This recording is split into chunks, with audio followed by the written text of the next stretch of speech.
ആഘോഷങ്ങളുടെ മാറ്റുകൂട്ടുന്ന, ആഘോഷങ്ങളെ ഓർമ്മകളാക്കി എന്നും നിലനിർത്തുന്നതിൽ മധുരമുള്ള പായസത്തിന് വലിയ പങ്കുണ്ട്. അപ്പോൾ പായസങ്ങളിൽ ഏറ്റവും പ്രധാനപ്പെട്ട പായസമായ പാൽപ്പായസം എങ്ങനെ ഉണ്ടാക്കാമെന്ന് നോക്കാം. വേണ്ട, നമ്മളിപ്പോൾ എങ്ങനെയാണ് പാൽപ്പായസത്തേക്ക് കിടക്കുക? എന്തൊക്കെ വേണം? പുഴുക്കലരിയിൽ ഉള്ള പാൽപ്പായസമാണ് ഉണ്ടാക്കുന്നത്. ശരി. അമ്പലപ്പുഴ പാൽപ്പായസം എന്നൊക്കെ സാധാരണ പറയുന്ന പുഴുക്കലരി വെച്ച് ഉണ്ടാക്കുന്ന പാൽപ്പായസം, അതാണ് നമ്മളിന്ന് ഉണ്ടാക്കുന്നത്. അപ്പോൾ അതിന് ആവശ്യത്തിന് നമ്മൾ വെള്ളം വെച്ചിട്ടുണ്ട്. അരി ഒരു മണിക്കൂറിന് മുമ്പ് ഞാൻ വെള്ളത്തിലിട്ട് നല്ല വാഷ് ചെയ്ത് കുതിർത്ത് അതിനെ സ്ട്രെയിൻ ചെയ്ത് കൊണ്ട് വെച്ചിട്ടുണ്ട്. നമുക്ക് ഈ അരി ഒന്ന് വേവിച്ചെടുക്കാം. ശരി. അപ്പോൾ ആദ്യം ഈ പറയുന്ന പോലെ ഉരുളിക്കകത്ത് വെള്ളം എടുത്ത് അത് അത്യാവശ്യം ഒന്ന് ചൂടായി തിളച്ചതിന് ശേഷം 1 മണിക്കൂർ മുമ്പ് വെള്ളത്തിലിട്ട് വെച്ചിട്ടുള്ള പുഴുക്കലരി, നമ്മൾ മറ്റേ പൊടിയരിക്കഞ്ഞി കുടിക്കാൻ അല്ലേ, പൊടിയരിക്കഞ്ഞിക്കൊക്കെ ഉപയോഗിക്കുന്ന പുഴുക്കലരിയാണ്. ആ പുഴുക്കലരി ആ വെള്ളത്തിലേക്ക് ഇടുക. വെള്ളത്തിലേക്ക് ഇട്ടതിന് ശേഷം ഇനി ഈ അരി ഒന്ന് വെന്ത് കിട്ടണം. അതെത്ര നേരം നമുക്ക് ഇതിന് അടുപ്പെടുത്തിട്ടൊന്ന് ഇളക്കണം? ഇത് ഒരു അരമണിക്കൂറിനകത്ത് തന്നെ അരി ഒന്ന് വേവും. പിന്നെ അത് കഴിഞ്ഞിട്ട് നമുക്ക് പാലിൽ ഇതിനെ വേവിച്ച് ബാക്കി ചേരുവകളെല്ലാം ചേർത്ത് നമുക്ക് എടുക്കാം. അപ്പോൾ ഏറ്റവും പ്രധാനപ്പെട്ട അല്ലെങ്കിൽ കുറച്ച് സമയം എടുക്കുന്ന ഒരു പരിപാടി ഇതാണ്.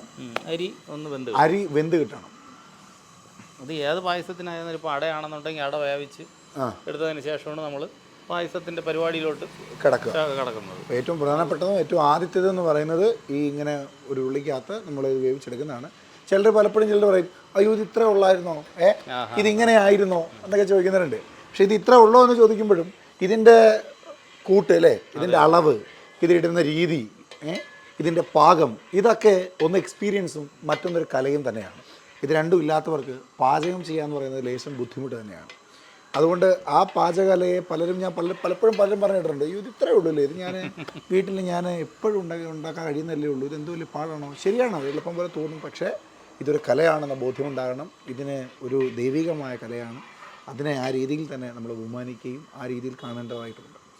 അപ്പോൾ ഇതൊരു അരമണിക്കൂർ നമ്മൾ അല്ലേ, അരമണിക്കൂർ നമുക്ക് അരി വേവാനുള്ള സമയം, ഒരു അരമണിക്കൂർ നമുക്ക് അരി വേവാൻ വേണ്ടി കാത്തിരിക്കാം. അപ്പം നമ്മൾ 1 മണിക്കൂർ വെള്ളത്തിലിട്ടിരുന്ന പുഴുക്കലരി ഇല്ലേ തിളപ്പിച്ചില്ല, ഉരുളിയിൽ വെള്ളം തിളപ്പിച്ച് അതിലിട്ടു. നമ്മൾ അരമണിക്കൂറോളം ഇപ്പം സമയമായി. അത് ഏകദേശം വേവാറായി അല്ലേ, വേവാറായി. വെള്ളം പറ്റി കഴിയുമ്പോഴാണ് ഇതിൻ്റെ ഒരു പരിവം. പാലൊഴിക്കണം, കുറച്ച് പാലിങ്ങെടുത്ത് നമുക്ക് നല്ല ഒന്നാന്തരം പശുവും പാല് ഒഴിക്കണം. ഞാൻ ഒഴിക്കട്ടെ? പറയണേ. പറയാം.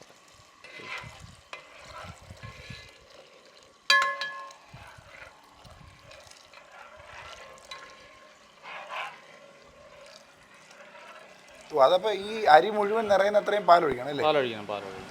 ഓക്കെ. മതിയോ? മതി. അപ്പം നമ്മൾ അരി വെള്ളം വറ്റി കഴിയുമ്പോൾ ആ അരിയുടെ മുകളിൽ നിൽക്കുന്ന തരത്തെയും അത്രയും പാല് നമ്മൾ ഒഴിക്കണം. അത് പലപ്പോഴും അല്ലേ നമ്മൾ പണ്ട് ഈ പാൽപ്പായസം നമ്മൾ കുടിച്ച് കഴിയുമ്പോൾ ചിലപ്പോൾ പാലൊക്കെ ആദ്യം കുടിച്ച് കഴിയുമ്പോൾ അടിയിലായിരിക്കും ഇതിൻ്റെ അരി കിടക്കുക. അത് മുങ്ങി അത്രയും പാല് കൂടുതലായി ഇതിനകത്ത് ഒഴിക്കാറുണ്ട്.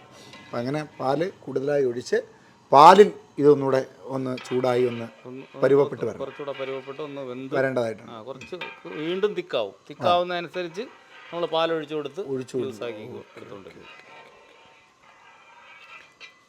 ഇനി ഈ പാലിൽ കിടന്ന് കുറച്ചുകൂടെ ഒന്ന് കറക്റ്റ് പരുവത്തിന്, അത് കഴിഞ്ഞതിന് ശേഷം നമുക്ക് മധുരമൊക്കെ ഇടാം. മധുരം ഇട്ട് കഴിഞ്ഞാൽ പിന്നെ അരി വേവില്ല. അപ്പോൾ അരിയുടെ കറക്റ്റ് വേവ് വന്നതിന് ശേഷം മാത്രമേ നമുക്ക് ബാക്കി പഞ്ചസാരയും എല്ലാം ഇട്ട് റെഡിയാക്കി എടുക്കാൻ പറ്റും. ഈ തിരുവനന്തപുരംകാരിപ്പം മനോജേട്ടൻ ഇവിടെ വന്നിട്ട് പറഞ്ഞു ഞങ്ങൾ തിരുവനന്തപുരംകാരുടേതാണ് ബോളി. മനോജേട്ടൻ പറയണ്ടേ തിരുവനന്തപുരംകാരുടെയാണ് ബോളി? തിരുവനന്തപുരംകാരുടേത് അല്ല, കേരളത്തിൽ ഇപ്പൊ എവിടെ ചെന്നിരുന്നാലും ബോളി കിട്ടും. പക്ഷെ പണ്ട് മുതലേ തിരുവനന്തപുരത്ത് തന്നെയാണ് ബോളിയുടെ ഒരു മെയിൻ കേന്ദ്രം. മനസ്സിലാക്കിക്കോ, ബോളിയുടെ കൂടെയുള്ള ഈ പാൽപ്പായസം ഞങ്ങൾ ആലപ്പുഴക്കാരുടേതാണ്. അമ്പലപ്പുഴ പാൽപ്പായസം കഴിഞ്ഞിട്ടേ മറ്റൊരു പായസമുള്ളൂ. അപ്പോൾ അതാണ് ഈ തിരുവനന്തപുരം ആലപ്പുഴ തമ്മിലുള്ള ബന്ധം അല്ല വേണ്ട. ഈ ബോളിയും പായസവും പോലെ അമ്പലപ്പുഴ പാൽപ്പായസം എന്ന് പറഞ്ഞാൽ പാൽപ്പായസവും ബോളിയും പോലെയുള്ളൊരു ബന്ധമാണ് തിരുവനന്തപുരവും ആലപ്പുഴയും ഈ ഒരു വിഷയത്തിൽ. അപ്പോൾ ഒന്ന് തിളയ്ക്കണം, കുറച്ച് നേരം ഒന്ന് അടുപ്പത്തിരുന്ന് തിളയ്ക്കണം. അങ്ങനെ പായസം അടുപ്പത്ത് അങ്ങനെ കിടന്ന് വെട്ടി തിളക്കിയാണ് അല്ലേ. പാൽ നമ്മൾ ഒഴിച്ചു കൊടുക്കുന്നു. പാല് പറ്റുന്നതനുസരിച്ച് വീണ്ടും പാൽ ഒഴിക്കുക. അപ്പോൾ ഇനി അടുത്ത സ്റ്റെപ്പ് എന്താ മനേട്ടാ? ഇപ്പോൾ അരിയെല്ലാം വെന്ത് റെഡി ആയിട്ടുണ്ട്. നമുക്ക് ഇനി മധുരം ഇടാം. പഞ്ചസാര ഇടാം.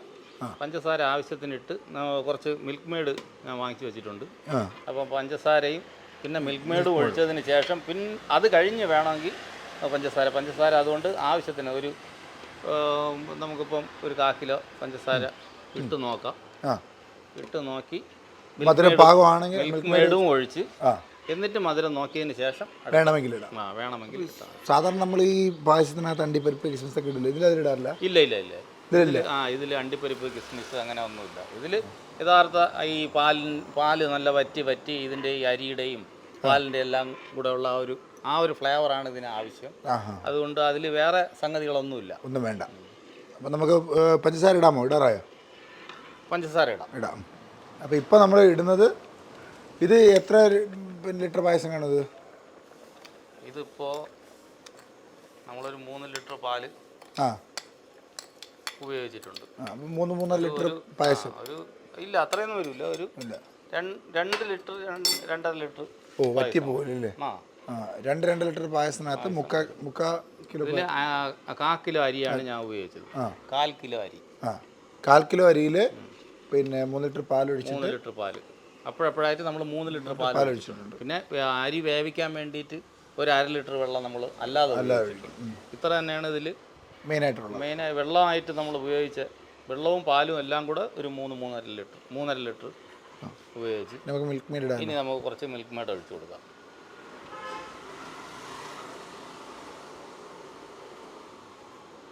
അതും ഒരു ടിൻ മൊത്തം വേണ്ട.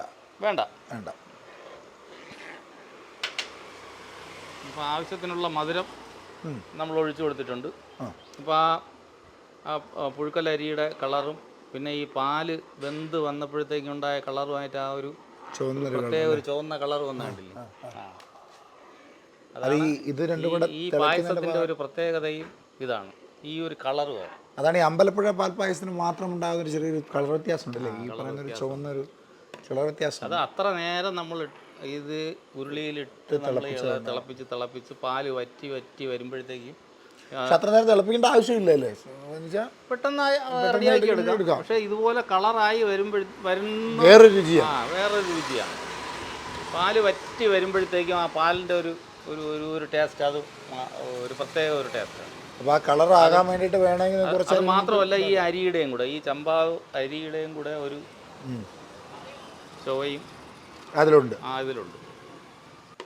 അപ്പം പായസം ഏകദേശം ആയി തോന്നുന്നു. നല്ല മണമുണ്ട്. അപ്പോൾ പായസമായി. ഇനി നമുക്ക് ഇതിനെ ഒന്ന് ഫിനിഷ് ചെയ്യാം. എന്താ ഇതിന് അവസാനമായിട്ട് ഇടേണ്ടത്? അവസാനമായിട്ട് ഒരു ഇച്ചിരി ഏലക്കാപ്പൊടി കുറച്ച് മതി.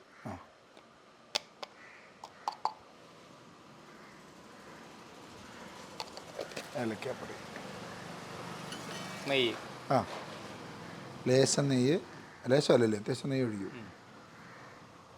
നെയ്യും ഏലക്കാപ്പൊടിയും അങ്ങോട്ട് ഒന്നും കൂടെ ഒന്ന് മിക്സ് ചെയ്ത് കഴിഞ്ഞാൽ അല്ലേ ഭഗവാൻ കൃഷ്ണൻ്റെ ഏറ്റവും ഇഷ്ടപ്പെട്ട അമ്പലപ്പുഴ പാൽപ്പായസം റെഡി.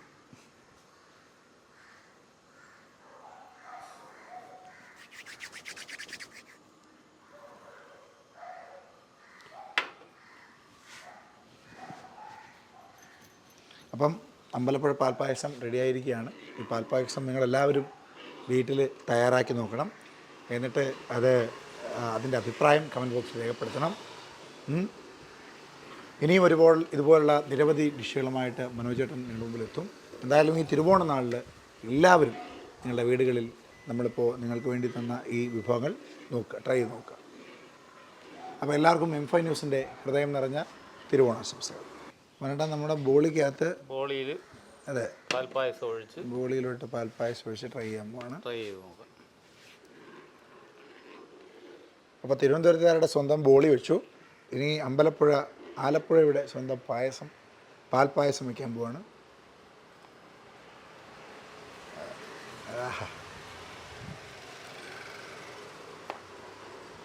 നമുക്ക് എങ്ങനെയുണ്ടെന്ന് നോക്കാം. നല്ല ചൂടാണ് പായസം. നല്ല മിക്സ് ചെയ്ത് അങ്ങ് കഴിച്ചു. സാധാരണ കല്യാണത്തിന് കഴിക്കുന്ന പോലെ അങ്ങ് കഴിച്ചു. ഗംഭീര ടേസ്റ്റാണ്. നിങ്ങളുടെ വീട്ടിൽ നിർബന്ധമായും ഇത്തരത്തിലുള്ള ഫങ്ഷൻസ് നടക്കുമ്പോഴൊക്കെ നിങ്ങളുടെ വീട്ടിൽ നിർബന്ധമായി ഇത്തരത്തിൽ ഫങ്ഷൻ നടക്കുമ്പോഴൊക്കെ ട്രൈ ചെയ്ത് നോക്കേണ്ട ഒരു വിഭവം തന്നെയാണിത്.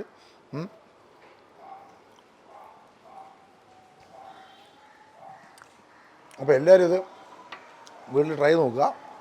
ട്രൈ നോക്കിയിട്ട് നിങ്ങളുടെ അഭിപ്രായം കമൻറ്റ് ബോക്സിൽ രേഖപ്പെടുത്തുക. ഏതെങ്കിലും നിങ്ങളുടെ ഇഷ്ടപ്പെട്ട വിഭവങ്ങൾ തയ്യാറാക്കേണ്ടതായിട്ടുണ്ടെങ്കിൽ അത് കമൻറ്റ് ബോക്സിൽ അറിയിക്കുക. നിങ്ങൾക്ക് വേണ്ടി മനോജേട്ടൻ അത് തയ്യാറാക്കുന്നതായിരിക്കും. അഭിപ്രായപ്പെട്ട ആളുടെ പേര് പറഞ്ഞാൽ തന്നെ നമ്മളടുത്ത വിഭവം വെറൈറ്റി ആണെങ്കിൽ അത് ആളുകൾക്ക് അറിയാൻ വേണ്ടി ചെയ്യുന്നതായിരിക്കും.